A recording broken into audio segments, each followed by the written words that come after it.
harga telur, harga ayam dan beras akibat El Nino, musim kemarau yang panjang, sehingga musim tanamnya bergeser, Pak. Ya, Pak Bayu. Pak Mendak tadi mengatakan salah El Nino. Ya enggak. Kalau salah El Nino, kenapa harga beras di Singapura dan Malaysia stabil? Kita jangan dibodoh-bodohi semuanya dengan alasan El Nino. Kenapa bisa stabil di negara lain? Kenapa carut-marut harga itu cuman ada di negara kita? What? Indonesia tanah air beta pusaka abadi nan jaya. El Nino dan El Culas serta beras mahal. Beras jadi mahal pasti ada penyebabnya. Apakah El Nino adalah penyebabnya atau El Nino hanya kambing hitam saja? Padahal Indonesia adalah negara yang musim hujannya sangat melimpah dan plus tanah yang subur. Tetapi kenapa masih impor beras? Bukannya dulu Jokowi pernah berjanji akan stop impor karena kata dia bahwa kita ini punya semuanya, jadi ngapain impor? Tetapi apa yang terjadi sampai saat ini? Indonesia di bawah pemerintahan Jokowi masih tetap impor beras dan impor bahan-bahan pokok lainnya, termasuk kedelai untuk bahan pembuatan tempe ya. Maka ketika tanah yang subur ini tidak bisa dimanfaatkan dengan sebaik-baiknya, maka pasti ada kesalahan mendasar yang telah diperbuat, atau bisa jadi memang kebijakan politik yang selama ini bergulir adalah kebijakan yang sejatinya tidak mendukung ke arah perbaikan itu, malah secara perlahan-lahan merusak. Ketergantungan pupuk yang telah dicanangkan membuat petani tak bisa berkutik, sehingga mau tak mau harus memilih pupuk yang telah dipilihkan. Padahal mungkin ada cara lain agar petani tidak terbebani dengan biaya-biaya lain, sehingga produksi bisa meningkat. Harga beras impor bisa lebih murah dari negara lain. Tentu saja itu bisa terjadi karena efektivitas pengelolaan lahan pertaniannya sangat berkualitas. Petani di luar negeri bisa maksimal bekerja karena sokongan kebijakan politik yang menguntungkan. Di negeri kita ini, mungkin sudah terlalu banyak orang-orang culas sehingga untuk membuat kestabilan harga beras saja susahnya minta ampun. Aksi culas sudah menjadi bagian dari kehidupan sehari-hari bangsa ini. Apalagi orang yang pernah dikagumi ternyata sudah keluar sifat aslinya. Ya ndak tahu. Ya gitulah ciri khasnya kalau lagi ditanya persoalan harga beras. Harga beras bisa melonjak sudah diduga keras adalah intrik politik busuk kan? Maka karena itulah tidak ada salahnya jika banyak orang penasaran ingin tahu apa sebenarnya yang terjadi di pemerintahan ini sampai-sampai harga beras saja tidak bisa dikontrol. Apakah ada kaitannya dengan ajang pilpres yang belum lama ini digelar? Semua bisa ketemu titik permasalahannya, hanya saja lagi-lagi bangsa ini dikuasai oleh orang-orang culas kan? El Nino dan El Culas serta beras mahal. Beras jadi mahal pasti ada penyebabnya.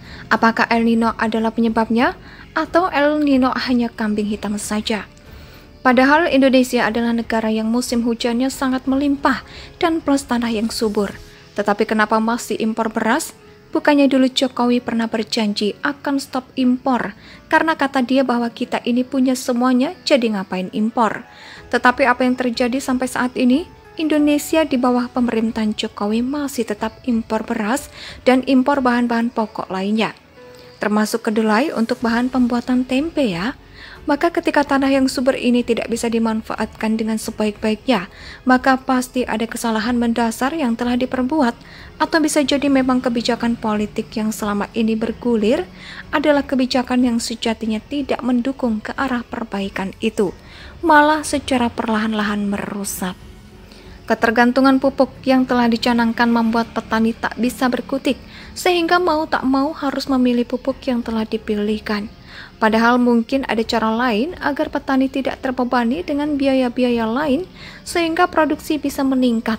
Harga beras impor bisa lebih murah dari negara lain. Tentu saja itu bisa terjadi karena efektivitas pengelolaan lahan pertaniannya sangat berkualitas. Petani di luar negeri bisa maksimal bekerja karena sokongan kebijakan politik yang menguntungkan. Di negeri kita ini, mungkin sudah terlalu banyak orang-orang culas sehingga untuk membuat kestabilan harga beras saja susahnya minta ampun. Aksi culas sudah menjadi bagian dari kehidupan sehari-hari bangsa ini. Apalagi orang yang pernah dikagumi ternyata sudah keluar sifat aslinya. Ya ndak tahu. Ya gitulah ciri khasnya kalau lagi ditanya persoalan harga beras. Harga beras bisa melonjak sudah diduga keras adalah intrik politik busuk kan? Maka karena itulah tidak ada salahnya jika banyak orang penasaran, ingin tahu apa sebenarnya yang terjadi di pemerintahan ini sampai-sampai harga beras saja tidak bisa dikontrol. Apakah ada kaitannya dengan ajang pilpres yang belum lama ini digelar? Semua bisa ketemu titik permasalahannya, hanya saja lagi-lagi bangsa ini dikuasai oleh orang-orang culas kan? El Nino dan El Culas serta beras mahal. Beras jadi mahal pasti ada penyebabnya. Apakah El Nino adalah penyebabnya atau El Nino hanya kambing hitam saja? Padahal Indonesia adalah negara yang musim hujannya sangat melimpah dan plus tanah yang subur. Tetapi kenapa masih impor beras? Bukannya dulu Jokowi pernah berjanji akan stop impor karena kata dia bahwa kita ini punya semuanya, jadi ngapain impor? Tetapi apa yang terjadi sampai saat ini? Indonesia di bawah pemerintahan Jokowi masih tetap impor beras dan impor bahan-bahan pokok lainnya, termasuk kedelai untuk bahan pembuatan tempe ya. Maka ketika tanah yang subur ini tidak bisa dimanfaatkan dengan sebaik-baiknya, maka pasti ada kesalahan mendasar yang telah diperbuat, atau bisa jadi memang kebijakan politik yang selama ini bergulir adalah kebijakan yang sejatinya tidak mendukung ke arah perbaikan itu, malah secara perlahan-lahan merusak. Ketergantungan pupuk yang telah dicanangkan membuat petani tak bisa berkutik, sehingga mau tak mau harus memilih pupuk yang telah dipilihkan.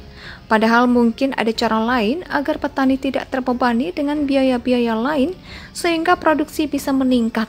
Harga beras impor bisa lebih murah dari negara lain. Tentu saja itu bisa terjadi karena efektivitas pengelolaan lahan pertaniannya sangat berkualitas. Petani di luar negeri bisa maksimal bekerja karena sokongan kebijakan politik yang menguntungkan. Di negeri kita ini, mungkin sudah terlalu banyak orang-orang culas sehingga untuk membuat kestabilan harga beras saja susahnya minta ampun. Aksi culas sudah menjadi bagian dari kehidupan sehari-hari bangsa ini. Apalagi orang yang pernah dikagumi ternyata sudah keluar sifat aslinya. Ya ndak tahu. Ya gitulah ciri khasnya kalau lagi ditanya persoalan harga beras. Harga beras bisa melonjak sudah diduga keras adalah intrik politik busuk kan? Maka karena itulah tidak ada salahnya jika banyak orang penasaran, ingin tahu apa sebenarnya yang terjadi di pemerintahan ini sampai-sampai harga beras saja tidak bisa dikontrol. Apakah ada kaitannya dengan ajang pilpres yang belum lama ini digelar? Semua bisa ketemu titik permasalahannya, hanya saja lagi-lagi bangsa ini dikuasai oleh orang-orang culas kan? Indonesia sejak dulu kala tetap dipuja-puja bangsa